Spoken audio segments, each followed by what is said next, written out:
എൻ്റെ നാട് ഭയങ്കരമായിട്ട് കമ്മ്യൂണിസ്റ്റുകാർ മാത്രമുള്ള ഒരു നാടാണ്.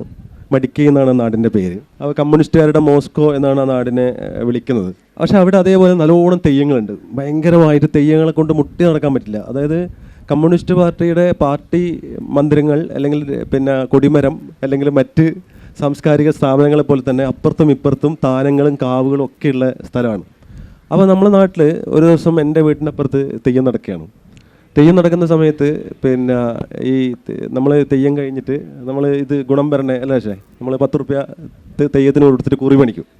അപ്പോൾ കുറി മേടിച്ചുകൊണ്ടിരിക്കുന്ന സമയത്ത് ഞാനിങ്ങനെ 5 റുപ്യ 2 റുപ്യ കൊണ്ട് ചെറുപ്പത്തിലാണ് 2 റുപ്യം കൊണ്ട് ഇങ്ങനെ നിൽക്കുന്ന സമയത്ത് എൻ്റെ തൊട്ടടുത്തുള്ള ഒരാൾ ഇങ്ങനെ 10 രൂപ കൊടുക്കുമ്പോൾ അയാളെ കൈ പിടിച്ചിട്ട് ഈ തെയ്യം പറയാണ്, സഖാവെ വൈകുന്നേരം ഫ്രാക്ഷൻ ഉണ്ട് വരണമെന്ന്.